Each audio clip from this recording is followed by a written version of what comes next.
लेकिन फिर भी मुझे इतने अवगुणों से भरकर रखा है, तो उसका कारण भी क्या है?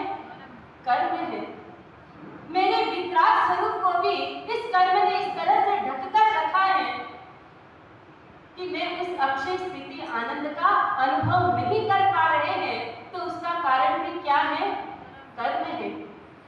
तो जिसका सच्चा स्वात्माभिमान जागृत होगा, वह आवेश भी करेगा, क्रोध भी करेगा, तो किसके ऊपर करेगा? किसके ऊपर? क्योंकि हमारा शत्रु ही कौन बना हुआ है?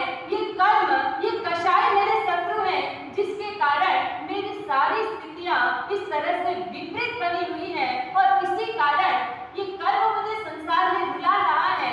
इसलिए हमारे साधक आत्माओं ने, हमारे परमात्मा भगवान महावीर स्वामी ने ये सारे राजसी ठाट बाट वैभव इत्यादि का त्याग करके और इस क्रोध को परास्त करने के लिए रखी है। और जो भी कारण हमने पूर्व में विचार किए हैं, वह सब पूरी नहीं हुई कि सामने वाले को हमने क्या मान लिया? अपना शत्रु मान लिया। किंतु अंतर शत्रु, इसकी परिभाषा के अंदर हम कुछ गड़बड़ा जाते हैं। अंतर शत्रु क्या है? शब्द तो बहुत बार सुने हैं, लेकिन है क्या और कौन कौन से? यही क्रोध, मान, माया, लोभ, राग और क्लेश। लेकिन ये अंतर शत्रु की वास्तविक परिभाषा क्या है? कि जो है तो शत्रु, लेकिन हमने मानकर क्या रखा है? मित्र। अंतर शत्रु, क्योंकि हम अपने घर में किसको बैठा कर रखते हैं? किसको प्रवेश देते हैं? यदि कोई चोर, लुटेरा, डाकू शत्रु होता है, तो आप अपने घर में उसका प्रवेश कराते हैं, उसको कुछ देते हैं। 5 लाख, 5,000 तो क्या, 5 रुपया भी आप उनको नहीं देंगे, अपने घर का एड्रेस नहीं बताएंगे, उसको प्रवेश करने नहीं देते हैं। शीघ्र क्रोध, शीघ्र क्रोध नहीं करे। शीघ्र यानी तुरंत का तुरंत। अभी किसी ने कुछ कहा, हमारे से विपरीत हुआ, हमारी बात नहीं मानी, या कुछ ऐसा प्रसंग बन गया कि तुरंत उस क्रोध को मन में आया, उत्पन्न हुआ, वहीं तक उसको क्या रहने दो? सीमित रहने दो। उसको अप्लाई नहीं करना, उसको वचन तक लाने का आता है, गंदा है, विकलांग है, और ऐसा क्रोध प्रत्येक व्यक्ति को त्याग करना चाहिए। क्योंकि ये क्रोध क्या करता है? अच्छा भरा भरा परिवार और उसको वीरान बनाने में 1 मिनट का भी समय नहीं लगा। चिंतन कीजिए, बिच्छू के डंक में क्या कभी आराम प्राप्त हो सकता है? सर्प के दंश में कभी अमृत मिल सकता है? अग्नि के पास कभी शीतलता का अनुभव हो सकता है? नहीं। ठीक इसी प्रकार जो व्यक्ति क्रोध के ग्रस्त में आता है, वो कभी भी शांति और प्रसन्नता, आनंद का अनुभव नहीं कर सकते। सब जानते हैं, सबको पता है कि क्रोध कैसा है, आता है तो कैसे आता है, और जब जाता है तब पश्चाताप के माध्यम से किस प्रकार सिर्फ पश्चाताप ही करता रहता है, हाथ कुछ भी लगता नहीं। हम चिंतन करें कि क्रोध कैसा है, हमारे जीवन में कितना है, कैसा है, और इस प्रकार कैसे आता है। तो उसने कहा बहुत अच्छी है, कोई कमी नहीं है, आप जो कहेंगे वो मैं करने को तैयार हूं, लेकिन मेरा क्रोध चला जाए, इसके लिए मैं स्वयं भी चिंतित हूं। गुरुदेव ने कहा ठीक है, जितनी बार क्रोध आए उतनी बार क्या करना? 100 रुपए का जुर्माना, 100 रुपए निकाल देना। जितनी बार क्रोध आए उतनी बार 100 रुपए निकालते जाना, ताकि तुम्हारा क्रोध कम हो जाए।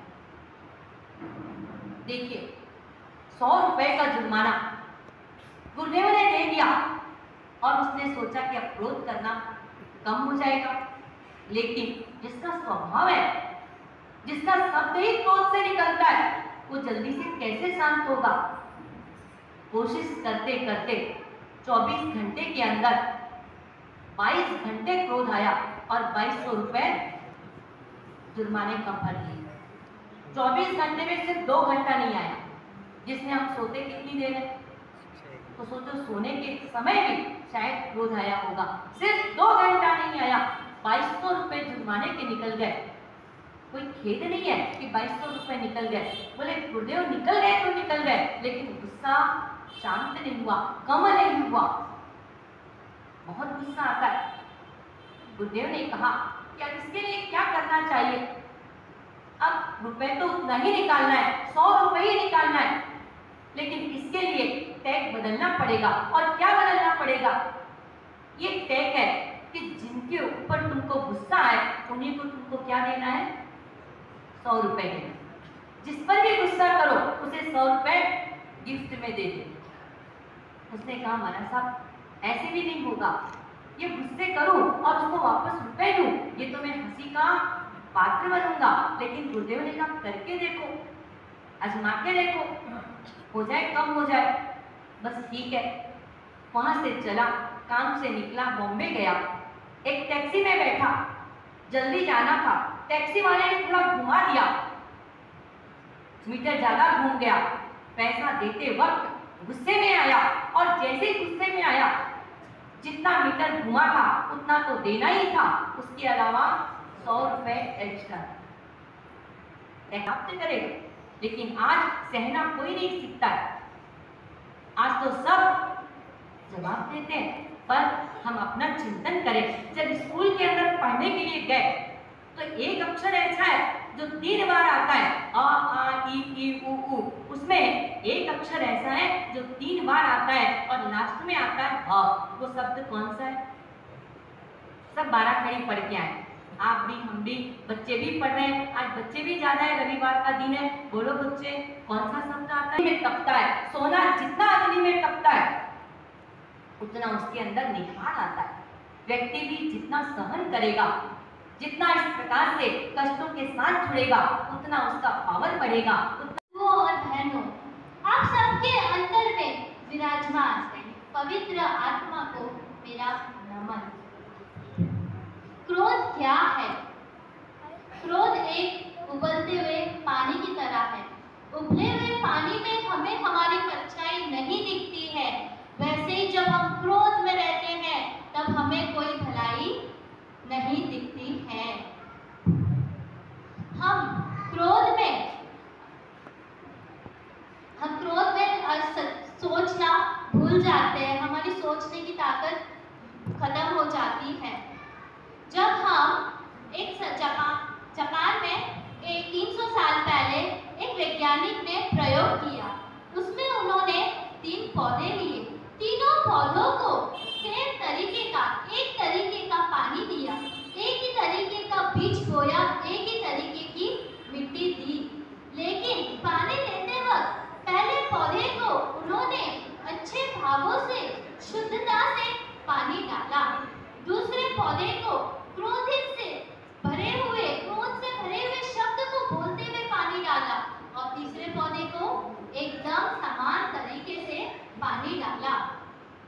जब 3 हफ्ते बाद, 4 हफ्ते बाद पौधों को देखा गया तो जो पहला पौधा था वो 300% वृद्धि से बढ़ा, 300% अपेक्षा वृद्धि से बढ़ा, और जो दूसरा पौधा था वो तो उग भी नहीं पाया, वो उगने से पहले जल के राख हो गया, और तीसरा पौधा समान तरीके से वृद्धि की।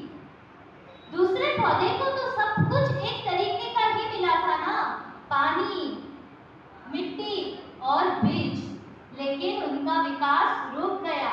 वैसे हमें हमारे परमात्मा ने ज्ञान भी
लकड़ी तक वाले खड़े हो जाए, काशना व्यासना है।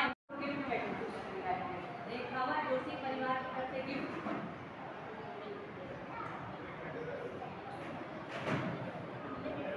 हाँ,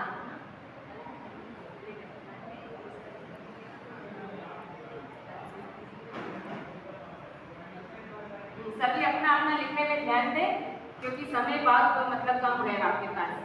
और इस प्रतियोगिता के जो प्रथम द्वितीय तृतीय आएंगे, उनका पुरस्कार राजनांदगांव से आए मुझे बड़े भाई साहब की सांसारिक बहन श्री किशन जी